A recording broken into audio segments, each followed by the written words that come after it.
I've talked to you before about the structure that this network of families wants to create to install this global centralized dictatorship. And it is this, a world government that dictates to every country. And the world government would control a world central bank that would control all global finance in every country. A world army which would impose the will of the world government, a world currency to replace all cash currencies with one world electronic currency, no cash, and a microchip population connected to a global computer system and the global positioning satellite system, and then under that, the unions, the European Union, American Union, all the rest of it I've talked about. Now, key in that structure, in what we're talking about today, is the World Central Bank.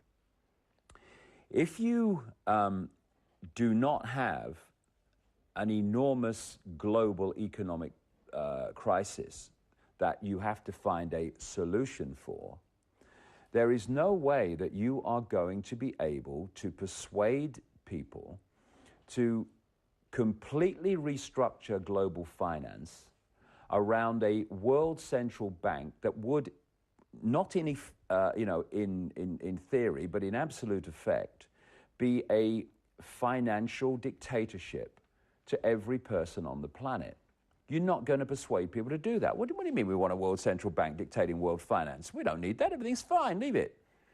So what you do, of course, this is the technique that they use all the time, is you need a massive problem that destroys the status quo, destroys the financial status quo, and then you can then offer the solution, which is, look, this is so bad, there's no way we can sort this out. We have a global crisis because of globalization of the financial system now. No one can sort it out individually. We're going to have to find a global solution to this. And they are already talking about the British Prime Minister Gordon Brown, who was Chancellor of the Exchequer through the Blair Premiership from 97 over 10 years, who mirrored in Britain what Greenspan was doing in America, destroying all regulation to allow the free-for-all to happen. He's now Prime Minister. And he is talking about the need for a new global architecture of financial governance. And there's newspaper and magazine articles being placed. Well, maybe what we need is a world central bank. It's already being talked about. So the idea is to create this, and has been, to create this crisis, and then to make it so bad that people accept the globalized solution to it, in effect solution, alleged solution, and so global finance changes and control of it changes in ways that it never would without the crisis. And so what we're looking at now is a three-stage process to bring that about. One has happened, one is happening, the other one is waiting in the wings to happen. Stage one of this engineered collapse is to collapse the economy in a way that people saw that there was a major problem. This is what they did towards the end of the Bush administration. Stage two was to bring in the people who were responsible for engineering the crisis to offer the solutions to the crisis, and those solutions have been, of course, to hurl unbelievable amounts of borrowed money at the problem, at the banks who've caused the problem, etc. The idea of stage two is to empty the gun, if you like, to empty the gun barrels in terms of ability to react to the problem of the governments.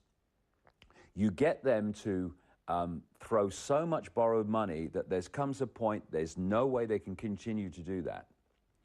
You also make sure, and we're now seeing this blatantly in America, that all that money thrown at the problem has no effect. And we're now seeing in congressional Senate hearings on Capitol Hill, where these financial administrators from the Federal Reserve and other government financial agencies are being asked, where has all this money gone? Where has all this vast amount of money gone that's been thrown at the banks? Who's got it? What have they done with it? Where is it? And they're like, Well, we haven't done the audit yet. No, you don't know, do you? Well, I can't tell you at this moment, no. It's gone into a black hole because it's not meant to have an effect. And what they're doing in America, and some financial experts are exposing this, is they're artificially manipulating the figures of the banks to make it appear as if their problems are getting less and they're starting to, make money again. It's all financial manipulation to give the impression that things are turning around when they're not. This is stage 3 now. And I can't say when this will be. I can say when it will be, but I can't say when it will be in time.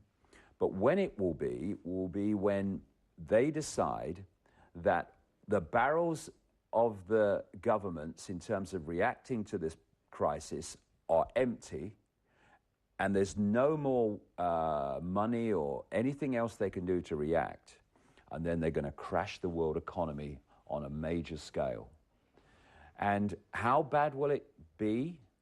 It will be as bad as is necessary to get the world to accept a totally restructured global financial system based on a world central bank, which will be a dictatorship to everybody on the planet in terms of finance and financial potential and opportunity, etc.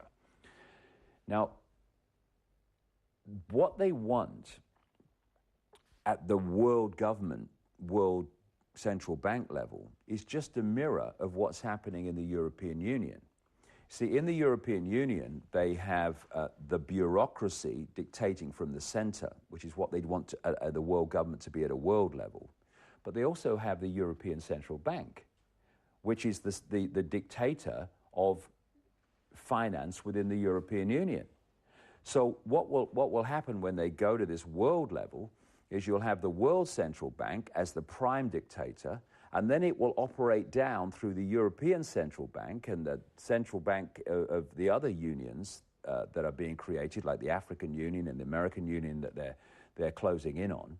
And so you have this financial pyramid of central banks headed by the World Central Bank, which will control all global finance. And there are many reasons why they've engineered this collapse, but this is a key reason why they've done it. And, just watch what unfolds. And we'll see when they first start talking about, we really need a world central bank. It might not be too far from now. It's just a case of how bad do we have to make it before we get what we want? And if they have to make it really, really bad, well beyond the 1930s Great Depression, they will do so because they're ruthless. U cijelom svijetu danas postoji nekakva vrsta povjerenja, uzdanja u novog američkog predsjednika, zbog toga jer Amerika naravno ima najveći utjecaj na svjetske financije. Naravno, prema vašim knjigama, cilj je u stvari Ameriku uništiti kao globalnu silu da bi se moglo stvoriti jednu drugu globalnu državu. Vi u svakom slučaju baš ne zvučite kao optimist po pitanju povjerenja u novog američkog predsjednika. I've been talking about Barack Obama and writing about Barack Obama for many, many months, well before he won the election. And a lot of people criticized me for it because I was saying that this man is a total fraud and a total fake, because people looked at his smile, his switch-on smile. Is the camera on? Yes. Oh, wait. It's this switch-on smile. It's like Tony Blair, Press the button, get the smile. And what he was saying about change and I stand for the people and yes, we can and all the rest of it.